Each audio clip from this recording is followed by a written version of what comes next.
My fight against discrimination began on September 13th, 2022. But before I get into the details of what happened on that day, I want to share some relevant background that will help explain why I was so upset about this particular incident. My husband and I had just moved to LA from New York City 2 weeks prior. I was still managing the East Coast team based on an agreement I had with all of my leadership, which included my 2 directors in my segment, as well as my VP, that I would stay in this role through the end of the year. And at that point, we would decide what role I would be transitioning into. I was certain of this because when I had met with my VP in May, I had told her this move was optional and that we were only going to make it if we could do it without it being disruptive to my career. And that was when we had agreed on me staying and supporting this team through the end of the year. That is also when she informed me that there were rumors that the other specialist manager or one of the other specialist managers who was my peer would be leaving in November of this same year. And so she had actually said it may work out perfectly where I could take over his team once he departs, and then I would become the West Coast specialist manager in the new fiscal year, which would be February of the 2023. Also relevant is the fact that I had just gained a new team lead, somebody I had been working with all of my career at Okta and I really respected, who would most likely be helping me with the team through the rest of the year on the East Coast. And then most likely, or at least the expectation was that he would likely become the manager for the East specialist team that I would be leaving at that point, at the point of the new fiscal year. And one last thing, I was the only female of the specialist managers. There were 3 of us. And of them, my team was the top performing. On September 13th, my director called me towards the end of my workday and informed me that I would be changing teams or changing the team I was managing in less than 2 weeks. As part of this change, I would go from supporting a more technical, more engineering focused team to one with less technical aptitude required. I would also have reduced responsibility because I currently supported all of the East Coast in 2 sales segments. And with this change, I would be supporting only one segment, and it would actually be the segment with the lowest value opportunities. And the region I would be supporting would be only the Northwest. Immediately, I was surprised because of the conversations I had had all the way up to leading up to my move. And I asked questions. I asked, why me? Why now? And I was told that I was selected because of my performance, because that made them feel like they could trust me with a team that needed additional support. I was also told that the expediency was prompted by the fact that my West Coast director was going on paternity leave and they wanted somebody to step into this role before he left. Also relevant is that this is the first time I was told I would be promoted to senior manager. That is the same role that I would eventually depart Okta over having a year delay 19 months later. But this is the first time I was informed the promotion would be coming in the short term.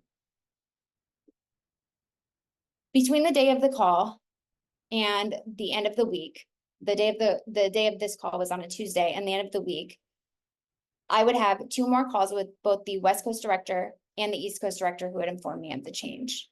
During those calls, I would express my frustration over being selected while my male peers were not considered. I would indicate how much I enjoyed supporting the product and that I would really like to stay with that product. And I was told I could continue to support it even though I wouldn't be directly tied to it. I questioned if the decision was permanent, and I was told that it was. It would not just be to cover paternity leave. I offered to support both teams, and I was denied because of different time zones. So as I'm processing this decision and coming to terms with it, we are also simultaneously doing our annual or quarterly leadership reviews, which is a session where we review our last quarter's performance and talk about our upcoming plans. On the morning that myself and my team lead were expected to present, we had to switch to Google Teams. Something was going on with Zoom. And so we both had to drop and reconnect to establish the ability to share. By the time I had rejoined, they had already asked my team lead to take over the presentation. So even though I was about a minute behind him, I actually had to wait a few minutes and then interrupt him to review my team's performance as he had just stepped into the role a couple of weeks prior, or stepped into the team lead role a couple of weeks prior. Once our presentation was over, I did go off camera, and I remained off camera the rest of the day. Even when others would praise me or thank me and the team for the things that we had done going above and beyond, I just did not respond. And I'll cover more about why when I go into the second section of the video. My director on the West Coast, sensing that something was off between the call that we had had the night before where I expressed my frustration and the fact that I was off camera, which was not normal, sent me an internal rewards system we had, thanking me for being the Swiss Army knife of pre-sales and including a $10, essentially a $10 gift card to thank me for my efforts and, I guess, accommodation for these changes.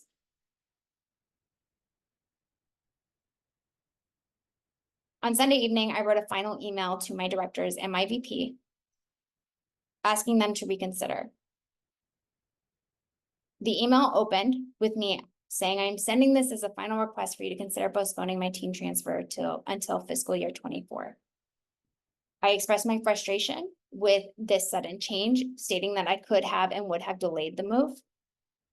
I expressed the fact that I thought I would be part of the discussion should something be changed. And I also, again, offered to support both teams. However, I did state that if this was their final decision and there was nothing that can be done, that I would do what they asked me to do for the rest of the year, and that I hope they would support me in finding a new role that I thought would be a better fit of my skill set and of more interest to me in the new fiscal year.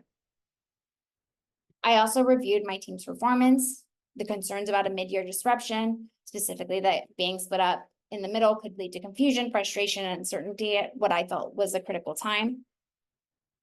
And I also asked that they consider the contributions that my team and I had made, citing all of the things that we had done either without effort from anyone else or that were outside of scope for our typical job role, but we had done anyways, always going above and beyond, or that just showed our exceptional performance overall. In total, that email contained 10 bullet points of my own contributions and 12 bullet points for my team. On Monday, I made the announcement to my team because it could no longer wait. The change was happening in less than a week, and so I would have to inform them. They were upset. That word got back to my director, I assume via my team lead, though I've never really found out what details were shared, and that will be relevant later. But that information got back to my director, the decision was reversed. And essentially, when I talked with him, he said that he wished I had stated my concerns more clearly the week before when we were speaking, as I had in the email. And then he also expressed frustration with the fact that I had basically indicated that I would only do this role through the end of the year, and then I would be moving on, as if that was an act of defiance. And I did explain that it was more of just me wanting to make sure that I was doing something that I was interested in and that I thought would be good for my career, more so than it being any kind of defiant move. So it's already clear from the facts that I was not happy about this decision. And I was obviously pushing back, but what I haven't said yet is why. And there are really 4 primary reasons. One of them, I love my job. I was so passionate about it that I genuinely wanted to work on the weekends and on the evenings and do whatever I could to help others be successful with the product my team specialized on. And it's disappointing to know that you're going to have that taken from you and be changed into a role when it feels like that decision didn't need to be made or that it didn't have to be you. 2, it did not and still does not make sense to me why you would reward exceptional performance with reduced responsibility. It made me feel underappreciated and undervalued. 3, I had no say in this decision, and I felt like I should get to have a say, especially because I believed this would have long-term career impact for me.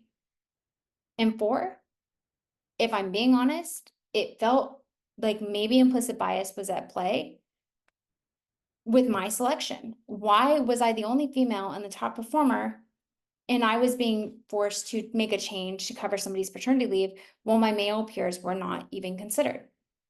Now, I wasn't at a place to bring that up at the time, and I certainly did not ever ask those questions, but I only pointed out because sometimes the indications or sometimes the concerns that you see are small, and I think we need to acknowledge that and stop telling people that they can't question if implicit bias is at play because they might offend somebody, because the reality is sometimes implicit bias is at play. In terms of how I felt about everything or what I was doing in my emotional response, I cried a lot over the whole week, from that Tuesday until the Monday when the decision was changed. I contemplated quitting. I was frustrated. I ultimately decided to stay because I didn't want to hurt others because I was frustrated with the leadership.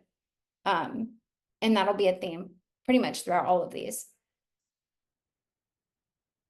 And in terms of why I wasn't on camera on the day of the leadership call,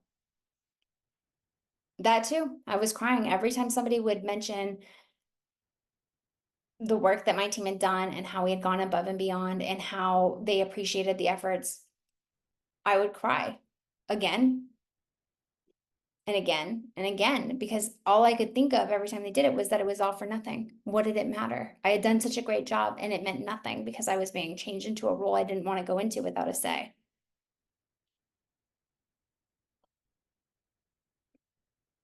And when the decision was reversed, I had a pit in my stomach. Like I knew something wasn't gonna be correct, but I really genuinely hoped that things would get better. I hoped that they would just see that I genuinely want to stay in this role that I really, really loved.